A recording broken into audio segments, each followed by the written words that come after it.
হয়, মই পূৰ্বৰ হাজো সমষ্টি বৰ্তমানৰ ৰঙিয়া বিধানসভা সমষ্টিৰ অন্তৰ্গত মই দক্ষিণ শিঙিৰাত উপস্থিত আছোঁ। দক্ষিণ শিঙিৰাত বৃহৎ সংখ্যক চৰকাৰী ভূমিৰ মই ওপৰত উপস্থিত আছোঁ। প্ৰথমতে মই ভিডিঅ' জাৰ্নেলিষ্টগৰাকীক কিছু সামগ্ৰিক দৃশ্য মই দেখুৱাবলৈ অনুৰোধ জনাইছোঁ। এয়া হৈছে চৰকাৰী ভূমি। চৰকাৰী ভূমিত বিধে বিধে আচলতে খেতি কৰিছে একাংশ সন্দেহজনক নাগৰিকে। কোনোবাই যদি মাছৰ খেতি কৰিছে, কোনোবাই ধানৰ খেতি কৰিছে, কোনোবাই বেদখল কৰিছে, কোনোবাই আগ্ৰাসনী ৰূপ লৈছে।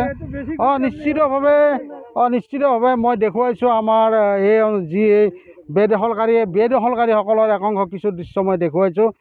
পোনে পোনে মই কিছু দৃশ্য মই দেখুৱাবলৈ অনুৰোধ জনাইছোঁ। মই দেখুৱাইছোঁ বৃহৎ আচলতে পুখুৰী খান্দি আচলতে মাছৰ খেতি কৰি চৰকাৰী ভূমিত আচলতে একাংশ স্বাৱলম্বী হোৱাৰ যি দৃশ্য, এই দৃশ্য মই দেখুৱাইছোঁ। এগৰাকী দাদাক লগ পাইছোঁ। দাদা, বেদখল হৈছেনে আপোনালোকৰ ইয়াত?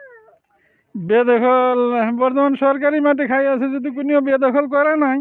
এনেই খাই আছে? এনেই খাই আছোঁ। এইটো কেনেকুৱা ধৰণৰ কথা? আৰু মই ফাৰ্ষ্টতে কৈছোঁ যে কোনোবা কানি 1000 2000কে কিনি লৈছে কাৰোবাৰ পৰাই, সেই হিচাপে খাই আছোঁ আমি। কিমান মাটি আছে ইয়াত? ইয়াতে 38 বিঘা মাটি আছে। গোটেইখিনি বেদখলত আছে? গোটেইখিনি। কি খেতি কৰিছে ইয়াত? ইয়াতে কোনোবাই ফিচাৰী খান্দিছে, কোনোবাই ঘৰ বনাইছে, কোনোবাই খেতি কৰি খাই আছে।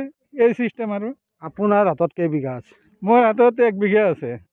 কি খেতি কৰিছে আপুনি? মই শালি খেতি কৰোঁ। শালি খেতি কিমান বছৰ ধৰি খাই আছে আপোনালোকে? আমি 90 চনৰ পৰা খাই আছোঁ।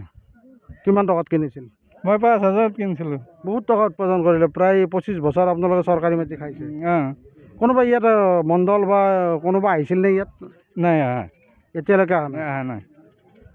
যদি চৰকাৰে আপোনালোকৰ এই ভূমিটো ল'ব বিচাৰে, আপোনালোকে দিবনে? চৰকাৰে লগা হ'লে দিব লাগিব। চৰকাৰৰ বস্তু চৰকাৰে নিব, আমাৰতো তাতে জোৰ নাই। চৰকাৰৰ বস্তু চৰকাৰে লৈ যাব। চৰকাৰী ভূমিত কিমানটা পৰিয়াল ইয়াত আছে আপোনাৰ মতে? আছে 15-16টা পৰিয়াল। আপোনাৰো আছে? মোৰো আছে। হয়, নিশ্চিতভাৱে মই পোনে পোনে দেখুৱাবলৈ অনুৰোধ জনাইছোঁ। দাদা, আপোনাৰ নামটো কি আছিল? মকবুল আলী। মই প্ৰথমগৰাকী দক্ষিণ শিঙিৰাৰ বেদখলকাৰীক মই দেখুৱাবলৈ অনুৰোধ জনাইছোঁ। এইগৰাকীৰ নাম মকবুল আলী। বিগত 25 বছৰে চৰকাৰী ভূমি দখল কৰি এনেদৰে আচলতে প্ৰথমগৰাকী, মই আজিৰ বাতৰি সংগ্ৰহ কৰিবলৈ অহা প্ৰথমগৰাকী মকবুল আলীক মই দেখুৱাইছোঁ। মই পিছত দেখুৱাইছোঁ ইয়াত যিমান সংখ্যক লোক আছে, সৰহ সংখ্যক লোকে বেদখলকাৰী ইয়াত চৰকাৰী ভূমিক আচলতে পৈতৃক সম্পত্তিৰ দৰে ব্যৱহাৰ কৰিছে। একাংশই যেন নিজৰহে সম্পত্তি, যেন নিজৰ পিতৃৰ সম্পত্তি, যাৰ যি ইচ্ছা তাকে কৰিছে। কোনোবাই পুখুৰী খান্দি লৈছে, কোনোবাই ঘৰ বান্ধি লৈছে, কোনোবাই ধানৰ খেতি কৰিছে, কোনোবাই মাকৰ খেতি কৰিছে, যেন পৈতৃক সম্পত্তিলৈ ৰূপান্তৰিত কৰিছে চৰকাৰী ভূমি। মই নিশ্চিতভাৱে আজিৰ তাৰিখত দুৰ্ভাগ্যজনক ছবি এয়া। পূৰ্বৰ হাজো সমষ্টি বৰ্তমানৰ ৰঙিয়া সমষ্টিত যেন একাংশ সন্দেহজনক মিয়া সম্প্ৰদায়ৰ লোকৰ অবৈধ দপদপনি চলিছে। কিছু বছৰ ধৰি যেন ইয়াত কোনো ধৰণৰ ইয়াত পদক্ষেপ নাই। নিশ্চিতভাৱে আজিৰ তাৰিখত দুৰ্ভাগ্যজনক ছবি, আজিৰ তাৰিখত লজ্জাজনক ছবি। আমি কথা পাতিবলৈ চেষ্টা কৰিম। এই অঞ্চলৰ জ্যেষ্ঠ লোকসকল আছে, লোকসকলৰ লগত আমি কথা পাতিবলৈ চেষ্টা কৰিম। মই দেখুৱাইছোঁ পোনে পোনে কিছু দৃশ্য দেখুৱাইছোঁ।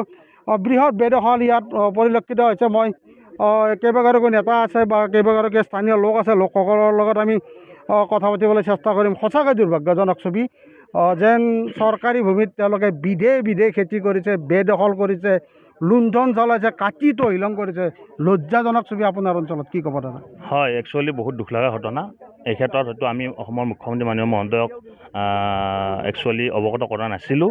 আজি হয়তো আপোনালোকৰ মিডিয়াৰ যোগেদি তেখেতক হয়তো আমি তেখেতক আহ্বান জনাইছোঁ আৰু তেখেতক দৃষ্টিগোচৰ কৰাইছোঁ আমি, যাতে অনতি পলমে যাতে তেখেতে আমাৰ এই হাজো ৰাজহৰ অন্তৰ্গত দক্ষিণৰ গাঁৱৰ ৰঙিয়া সমষ্টি পৰিছে এতিয়া আমাৰ সন্মানীয় বিধায়ক মাননীয় ভৱেশ কলিতাদেৱ, তেখেতে হয়তো গম নাপায়, কিন্তু তেখেতক আমি এই মিডিয়াৰ যোগেদি আহ্বান জনাইছোঁ তেখেতে যাতে এই ক্ষেত্ৰত গৃহীত ব্যৱস্থা লয় আৰু অসমৰ মুখ্যমন্ত্ৰী মহোদয়েও যাতে আমাক এই ভূমিখিনি বেদখল মুক্ত কৰি যাতে আমাৰ এয়া মাত্ৰ উদাহৰণে বৃহত্তৰ অঞ্চলত বেদখল হৈছে। কি ক'ব দাদা? নহয়, এইটোতো সঁচা কথা। আৰু সেইভাৱে আমাৰ অসমৰ মুখ্যমন্ত্ৰী মহোদয়ে কিন্তু বিভিন্ন জেগাত বিভিন্ন হেৰিত মাটি ভূমি বেদখলমুক্ত কৰি আছে, আপোনালোক প্ৰত্যেকে জ্ঞাত জানেও। আৰু এই ক্ষেত্ৰত আমি তেখেতক ধন্যবাদ জনাব লাগিব, মুখ্যমন্ত্ৰীক ধন্যবাদ জনাব লাগিব, যিহেতু তেখেতে আমাক কি কৰিছে, অসমীয়া খিলেঞ্জীয়াৰ হৈ যিখিনি কষ্ট কৰিছে, দিনে নিশাই মাটি যিহেতু ভূমিমুক্ত কৰি আছে, এই ক্ষেত্ৰত আমি তেওঁক ধন্যবাদ জনাওঁ। আৰু আজিৰ ক্ষেত্ৰতো আমি যদি অসমৰ সন্মানীয় মুখ্যমন্ত্ৰী যদি এই ক্ষেত্ৰত যদি ভূমিখিনি দখল বেমুক্ত যদি নকৰে, মুক্ত যদি নকৰে, আমি কিন্তু ক্লান্ত নাথাকিম। আমি অনতিপলমে যিহেতু আমাৰ পৰিস্থিতি, ভৱিষ্যত পৰিস্থিতি আমাৰ একদম ভয়াৱহ হৈ আহিছে। নিচেই কাষতে আমাৰ বাংলাৰ যিখিনি মানুহ মিয়া মানুহ আহি এতিয়া বসবাস কৰিছে। আমাৰ চোৰ ভয়ংকৰ সংকট আমি পৰিছোঁ যে আমি এই ক্ষেত্ৰত তেখেতক আমি ধন্যবাদ জনাইছোঁ, যাতে অসমৰ অনতিপলমে যাতে মাতি আনি আমাক মুক্ত কৰে। ধন্যবাদ জনাইছোঁ। নিশ্চিতভাৱে আছুৰ নেতৃবৰ্গক লগ পাইছোঁ। কি দেখিলে আচলতে দুৰ্ভাগ্যজনক ছবি, বিধে বিধে দখল কৰি লৈছে, আচলতে বিভিন্ন খেতি কৰিছে বেদখলকাৰী, কি ক'ব? যি সময়ত অসমৰ খিলঞ্জীয়া মানুহে ভূমিৰ অধিকাৰৰ কাৰণে তেওঁলোকে আন্দোলন কৰিব লগা হৈছে, ভূমি এটুকুৰা ভূমিৰ কাৰণে তেওঁলোকে কান্দিব লগা হৈছে, সেই সময়ত কিন্তু অবৈধভাৱে দখলকৃত, অবৈধভাৱে যিসকল আমি সন্দেহযুক্ত নাগৰিক বুলি কওঁ, সেই সময়তে সেইসকল ব্যক্তিয়ে কিন্তু ইয়াত যি ধৰণে তেওঁলোকে দখল কৰি ইয়াত খেতি কৰা যি ধৰণে আমি পৰিলক্ষিত হৈছোঁ, তাকো আমি তীব্ৰভাৱে গৰিহণা দিছোঁ। এটা কথা স্পষ্ট যে অসমত অবৈধ প্ৰব্ৰজনকাৰী আৰু দখলকৃতভাৱে দখলৰ বিৰুদ্ধে বা অবৈধ প্ৰব্ৰজনৰ ক্ষেত্ৰত এসময়ত এক বৃহৎ আন্দোলনৰ সূচনা হৈছিলে, অসম আন্দোলন, য'ত 855গৰাকী শ্বহীদে শ্বহীদ বৰণ কৰিছিলে। সেই সময়তে কিন্তু আজিও অসমৰ বিভিন্ন স্থলত এনেকুৱা ধৰণৰ সন্দেহযুক্ত নাগৰিকে যি ধৰণৰ অবৈধভাৱে তেওঁলোকে মাটি চৰকাৰী ভূমি যি ধৰণে দখল কৰিছে, তাক আমি তীব্ৰভাৱে গৰিহণা দিছোঁ। এটা কথা স্পষ্ট যে অসমৰ মুখ্যমন্ত্ৰীগৰাকীয়ে যি ধৰণৰ এক ব্যৱস্থা গ্ৰহণ কৰিছে, তেওঁলোকে যি ধৰণৰ চৰকাৰী ভূমি বেদখল ভূমিসমূহ তেওঁলোকে উচ্ছেদ অভিযান আৰম্ভ কৰিছে, তাক আমি আদৰণি জনাইছোঁ সদৌ অসম ছাত্ৰ সন্থাই। আৰু তাৰ সমান্তৰালভাৱে ক'ব বিচাৰিছোঁ যে দক্ষিণ ইংৰা হাজো ৰাজহ চক্ৰৰ অন্তৰ্গত দক্ষিণ ইংৰাখন হেৰিত নপৰে নেকি? আমাৰ হাজো ৰাজহ চক্ৰৰ অন্তৰ্গত দক্ষিণ ইংৰা অসমৰ মানচিত্ৰত নপৰে নেকি? আমি স্পষ্টভাৱে ক'ব বিচাৰোঁ যিসকল বেদখলকৃতভাৱে তেওঁলোকে অধিগ্ৰহণ কৰিছে, সেইসমূহ ভূমি অতি শীঘ্ৰে তেওঁলোক দখলমুক্ত কৰাৰ কাৰণে সদৌ দাবী জনাইছোঁ। ধন্যবাদ জনাইছোঁ। নিশ্চিতভাৱে এয়া হৈছে দক্ষিণ ইংৰাৰ দৃশ্য। মই পুনৰবাৰ কৈছোঁ, পূৰ্বত হাজো সমষ্টি আছিল, এতিয়া ৰঙিয়া বিধানসভা সমষ্টিত সোমাইছে। পূৰ্বতে হাজো ৰাজহ চক্ৰ বিষয়াৰ কাৰ্যালয়ে সকলো ধৰণে নিয়ন্ত্ৰণ কৰিছিল। বৰ্তমান ৰঙিয়া সমজিলাই এই সমগ্ৰ মাটি বাৰী কাম কাজ চোৱা চিতা কৰে। এতিয়া প্ৰশ্ন হৈছে এই বেদখলকাৰীৰ বিৰুদ্ধে কঠোৰ হ'ব কেতিয়া ৰঙিয়া সমজিলা কাৰ্যালয়, এই বেদখলকাৰীৰ বিৰুদ্ধে কামৰূপ জিলা প্ৰশাসন কেতিয়া কঠোৰ হ'ব? নিশ্চিতভাৱে আমি কিছু দৃশ্য দেখুৱাইছোঁ।